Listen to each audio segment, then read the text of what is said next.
Graça e paz, meus irmãos. Boa noite a todos. Estava falando com a Helenice, 18 anos de SAF. Glória a Deus por isso. Não é todo dia que a SAF faz 18 anos, né? E está saindo da adolescência e entrando já para a juventude, né? Glória a Deus. Como a palavra do Senhor nos diz, até aqui o Senhor nos sustentou. Amém? Vimos que temos muitos visitantes. Eu trouxe a minha mãe, amiga dela. Glória a Deus, elas são da Assembleia de Deus, Vila da Justiça, e a irmã, ela da... Isso, também é Assembleia de Deus. Queridos, eu queria que os irmãos abrissem no livro de Esther, o texto que nós vamos meditar nesta noite. Esther capítulo 4.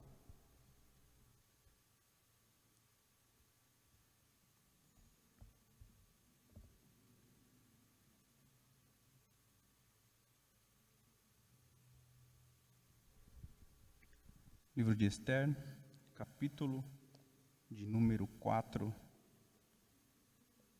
do verso de número 14 até o verso de número 17.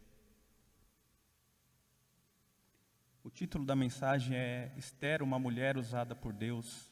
Nós vamos ver como Deus usou essa mulher e como Ele ainda continua usando mulheres para a glória dEle. Esther, capítulo de número 4, do verso de número 14 ao verso de número 17. A palavra do Senhor nos diz assim nessa noite: Porque, se de tudo te calastes neste tempo, socorro e livramento doutrora parte virá para os judeus. Mas tu e a casa de teu pai perecereis. E quem sabes se para tal tempo como este chegastes a este reino? Então disse Esther, que tornassem a dizer a Mardoqueu: Vai, e ajunta todos os judeus que se acharem em Susã, e jejuai por mim. E não comeis e nem bebeis por 3 dias, nem de dia e nem de noite. E eu e as minhas moças também assim jejuaremos. E assim irei ter com o rei. Ainda que não é segundo a lei, e perecendo, pereço. Então Mardoqueu foi e fez conforme tudo quanto Esther ordenou. Curva a sua cabeça. Senhor, estamos aqui reunidos, Pai, na Tua presença, nesse momento de festividade ao Senhor. Pedimos que a Tua palavra, Pai, seja expressada aqui de forma ordeira, de forma que glorifique ao Seu nome. Eu creio que muitas pessoas vieram aqui, Pai, para ouvir mais do Senhor, vieram buscar a Tua presença, vieram se querer mais de Ti, estão sedentas da Tua palavra nesta noite de sábado, Pai. Poderiam estar em tantos outros lugares, mas estão aqui, Pai, para buscar ao Senhor. Então, Senhor, tenha misericórdia de cada alma que entrou aqui dentro.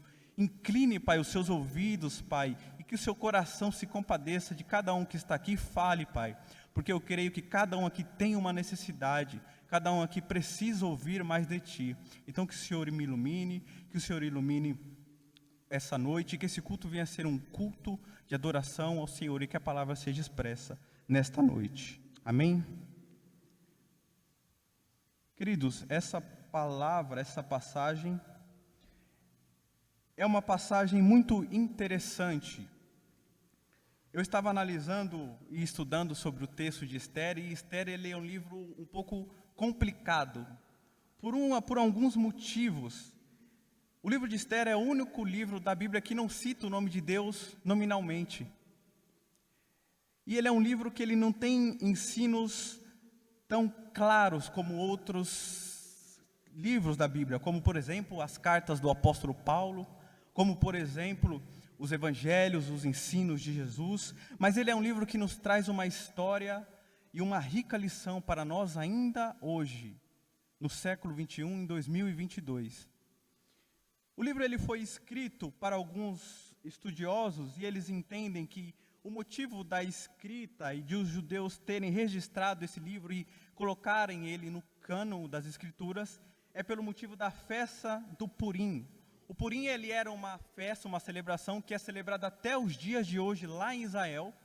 E esse dia, as festas do Purim, significa que Deus, Ele sempre preservará o seu povo. É por isso que eles sempre comemoram essa festa, é uma espécie de carnaval judaico. Isso acontece mais ou menos no meio de março.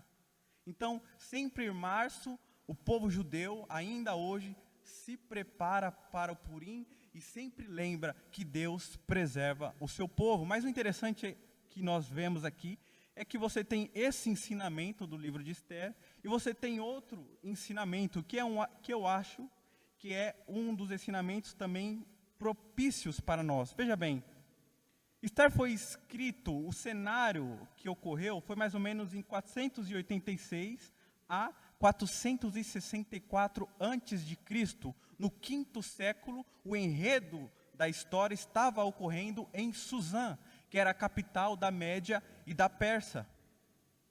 Se nós analisarmos, é interessante que Esther ela é contemporânea de Esdras e Neemias. Então, quando o povo estava voltando do cativeiro, Esdras e Neemias, na primeira volta, entre a primeira e a segunda volta, eles estavam voltando para Jerusalém. Esther e muitos judeus estavam em Suzã, ao leste, ao extremo leste de Israel, e ali eles habitavam.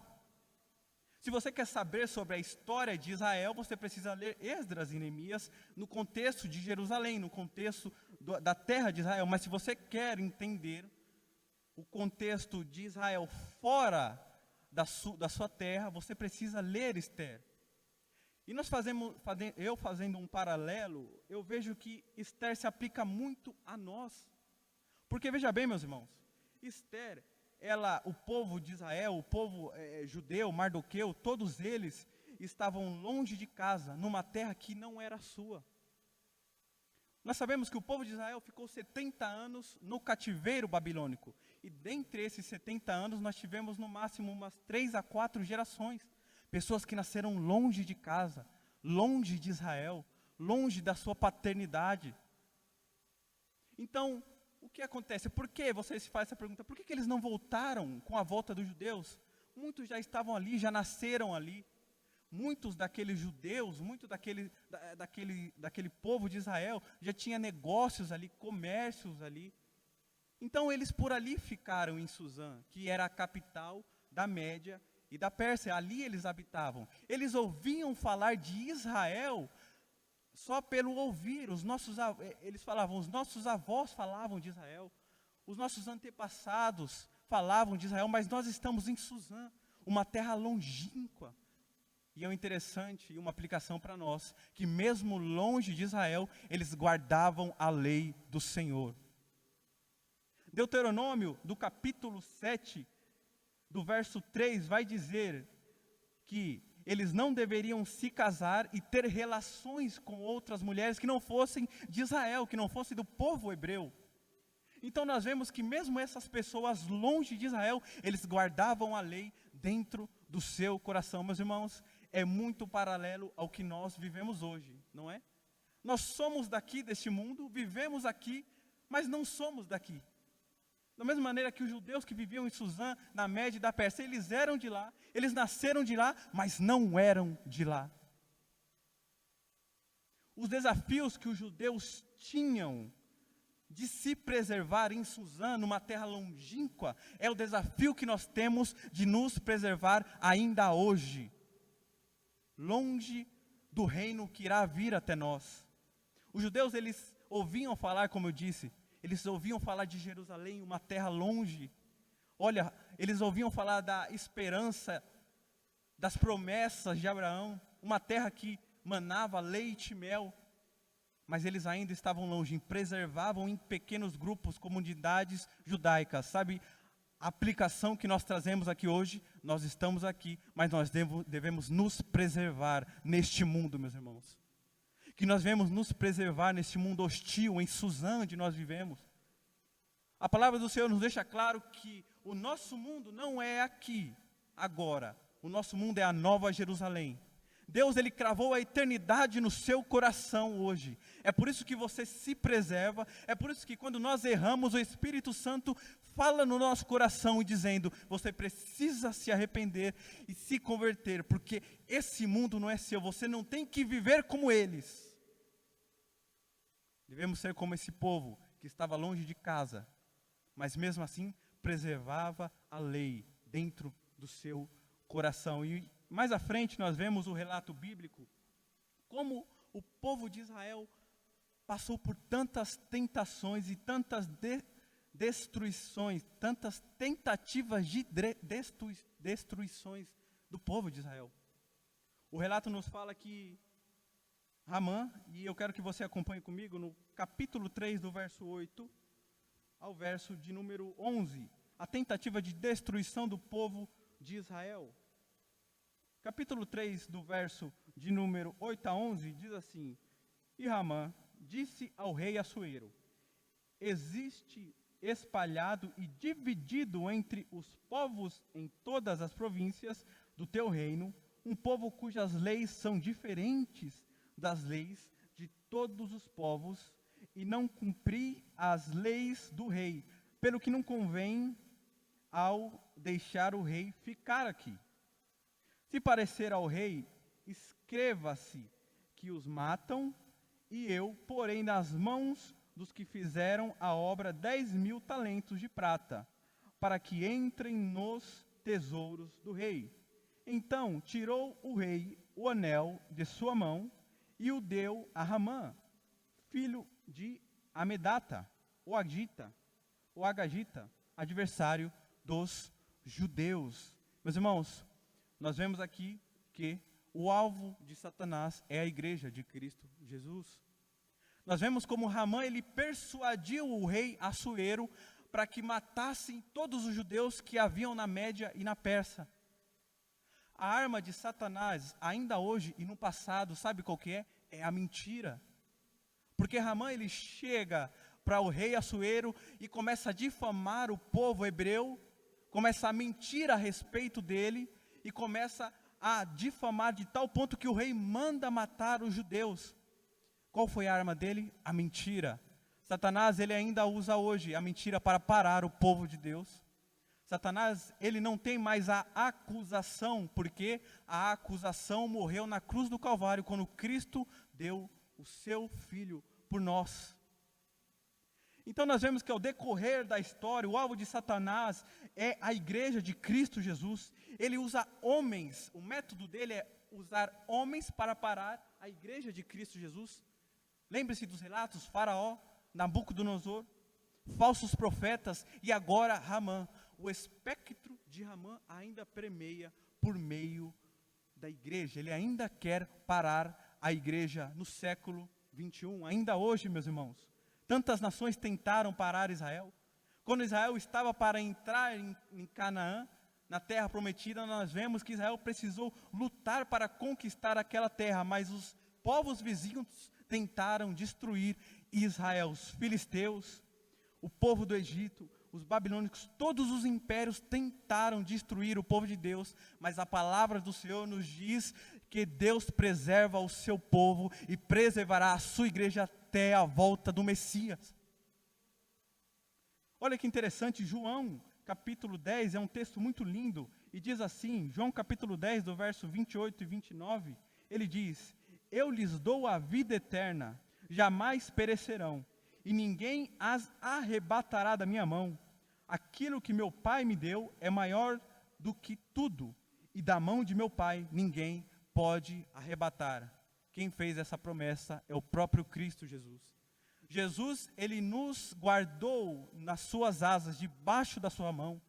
Eu me lembro do Salmo de número 91, do verso 4 ao verso 7, não precisa acompanhar, diz assim: e ele cobrirá com as suas penas, e sobre as suas asas você estará seguro, e a sua verdade é proteção e escudo.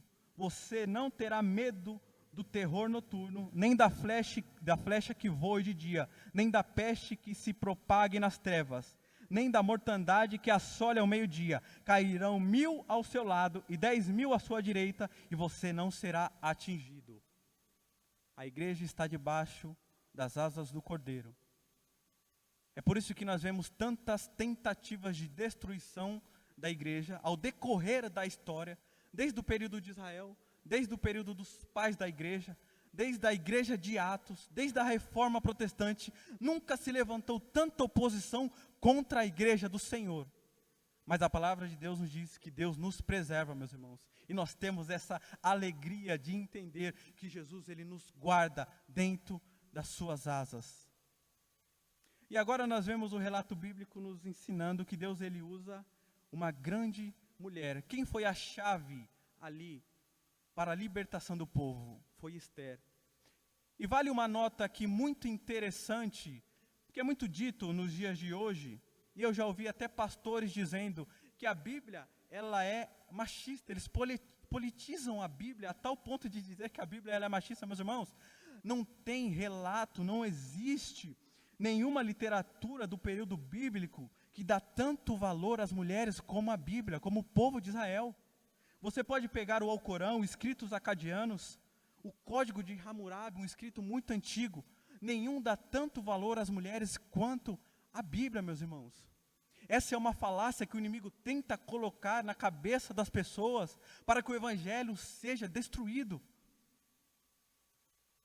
Quando você vê na Bíblia as demais sociedades, os filisteus, os amorreus e as outras nações ao redor de Israel, você não vê a importância que eles dão para as mulheres quanto à palavra do Senhor. Nós temos diversos livros na Bíblia que são intitulados com o nome de mulheres. Então, essa é uma arma de Satanás para tentar destruir a igreja, falácias que são ditas muito nos dias de hoje. E pasmem, tem pastores que ainda defendem isso, meus irmãos.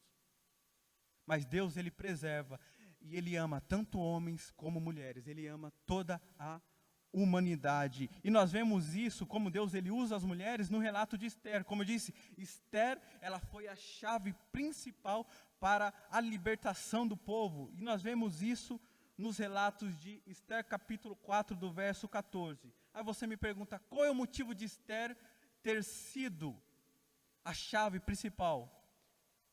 Esther, ela era a única que tinha acesso ao reinado. Quando ela se casa com o rei Assuero, ela tem acesso ao reino. Ela tem acesso a todos os lugares do palácio. E ela tem acesso ao rei. Então, dos judeus, ela era a única que tinha acesso para clamar ao rei, para que o povo não fosse destruído. Sabe o que Deus quer nos falar nesta noite? É que você tem acesso ao rei. E você tem acesso a Jesus. E você tem acesso para que clame a Ele, para que as pessoas que você ame sejam salvas, meus irmãos. Você tem acesso irrestrito ao Senhor dos Senhores. É por isso que Deus te colocou aqui. É por isso que Deus te enxertou no corpo de Cristo. É por isso que Deus te colocou em certos lugares. Ele te colocou lá, porque você tem acesso a Ele. Deus te chamou. E por meio de você, Deus vai fazer a obra na vida das pessoas que você ama. É muito maravilhoso isso. E o interessante é que Esther, ela não tinha força própria para livrar o povo. O que ela poderia fazer?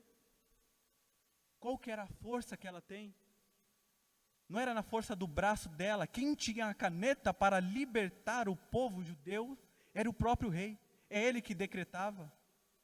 Era ele que tinha todo o poder. E quem tem todo o poder para salvar a nação, aqueles que nós amamos, é o Senhor Jesus Cristo. E Deus te colocou, te enxertou na videira verdadeira, para que você seja um canal. Você está no lugar exato, na hora certa, para que você seja usada como canal para libertar o povo de Israel. Esther não tinha força.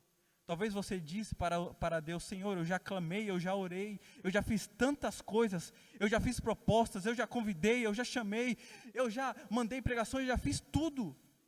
Talvez nós estamos nos esforçando com o método errado, quando o método certo é, entre na presença do rei, clame a Ele, meu irmão, busque a Ele, se derrame na presença dEle, derrama lágrimas por essas almas.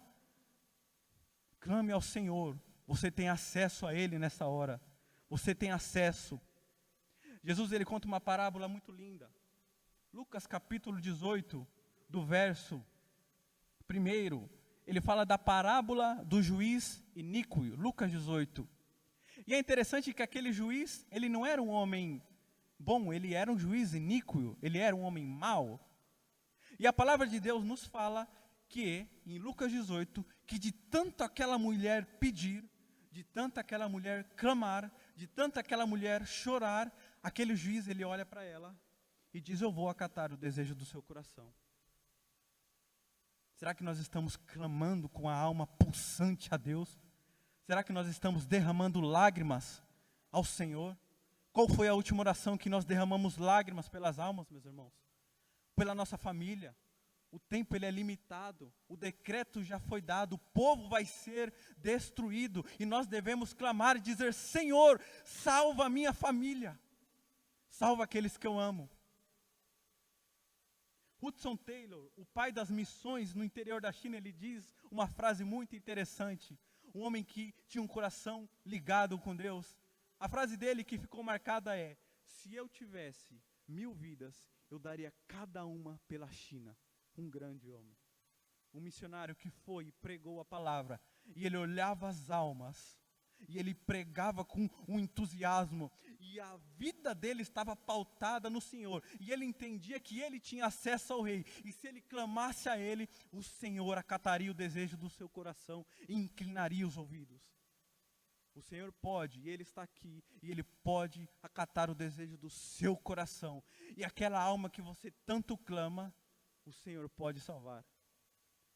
O nosso foco aqui, meus irmãos, neste mundo, em Suzã, nessa terra, longe de Jerusalém, é buscar essas almas perdidas. Esteja pronto para buscar o Senhor. E logo mais, nós vemos no verso de número 16, eu quero que você acompanhe, que Esther, ela usou uma espécie de método, ela usou um recurso para agradar a Deus.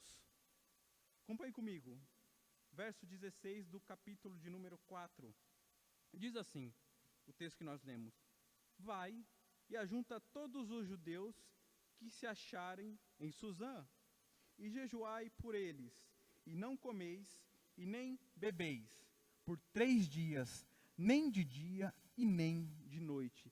E eu e as minhas moças também assim jejuaremos, e assim irei ter com o rei, ainda que não é segundo a lei, e se perecendo, pereço. Esther aqui, ela usa o método do jejum individual e do jejum coletivo. Qual foi o método? Jejuando pelo povo de Israel. Não só o jejum particular, mas o jejum de toda a congregação, de todos. Meu irmão, para uma igreja ser triunfante, todos devem estar na mesma comunhão, buscando ao Senhor com o método, com essa estratégia que Esther teve de jejuar. Esther foi uma mulher maravilhosa. Ela usou métodos que agradaram ao Senhor, e o Senhor livrou o povo de Israel da condenação.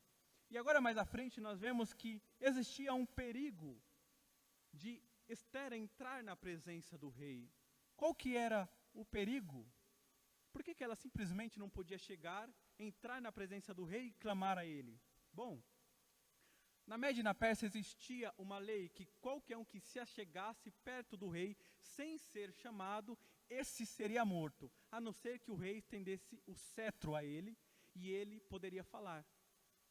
Poderia ser até sua esposa, familiares, quem quer que seja, que se achegasse ao trono do rei e falasse com ele e dissesse alguma palavra a ele, seria morto.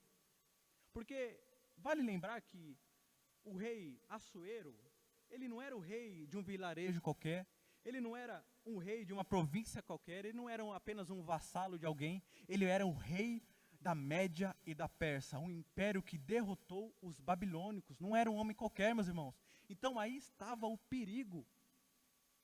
E por isso que Esther, ela relata: se eu tiver que padecer, eu padeço, mas eu vou buscar a Deus por conta daquelas almas, por causa do meu povo, por causa dos judeus que estão em perigo. E mais à frente o texto nos fala, o relato bíblico nos diz, que fazia 30 dias que Esther não tinha contato com o rei. E eu imagino que num casamento, quando você está 30 dias sem falar com o seu esposo, a coisa está feia. Então, havia 30 dias que o rei não chamava Esther. na cabeça dela, o que tinha acontecido? Talvez o rei já não me amasse mais. Talvez o nosso relacionamento já estivesse rompido. Talvez aquele clímax do primeiro amor, de quando nós nos casamos, aquele fervor do amor já não tem mais 30 dias. Se tivesse uma sequência, que ele estivesse sempre me chamando, me buscando, para que eu entrasse na presença dele, talvez ele me aceitasse. Mas havia 30 dias, e aí que é o segundo ponto, que Esther tem mais medo ainda. Mas mesmo assim, ela entra na presença do rei com coragem, e o rei estende o cetro a ela e escuta a sua petição. Meus irmãos, às vezes nós estamos como essa mulher, longe do Senhor, tanto tempo sem falar com Deus, tanto tempo distante dele, tanto tempo, não só 30 dias, mas longe. Talvez o corpo dentro da igreja, dentro das atividades, mas a alma longe de Deus. E você olha para o Senhor e fala, como Deus vai ouvir a minha oração? Faz tanto tempo que nós não temos a intimidade de antes. Faz tanto tempo que nós não temos aquele momento de devoção, de união. Mas a palavra do Senhor nos diz que mesmo longe, quando você se apresenta diante do rei, ele estende o cetro a você e escuta a sua oração. Porque o nosso Deus, ele é um Deus misericordioso. Meus irmãos, entrem na presença do rei hoje. Hoje o Senhor nos faz uma proposta para que você entre de volta na presença dele e clame pela salvação do seu povo. Hoje é o dia para que você clame ao Senhor, e o Senhor vai estender o cetro e vai ouvir a sua oração, se for uma oração sincera. Jeremias capítulo 31, do verso 3, é um dos textos mais lindos da Bíblia, que diz, porquanto com amor eterno te amei, e por isso com benignidade te atraí, ó Israel. Quem te atraiu foi o Senhor. É por isso que você tem acesso ao rei hoje. Entre na presença dele e clame a ele, e o Senhor irá ouvir a sua oração nesta noite. Clame aos irmãos, clame às almas que estão aí fora, que estão para ser destruída quando Jesus voltar, porque ainda há esperança para a sua família nesta noite. Amém, meus irmãos? Eu gostaria de deixar 3 aplicações nesta noite, para que nós venhamos entender que o Senhor ainda está conosco e ainda fala conosco. A primeira aplicação é, devemos preservar a nossa identidade em Cristo Jesus. Vivemos em um mundo que é nosso e não é.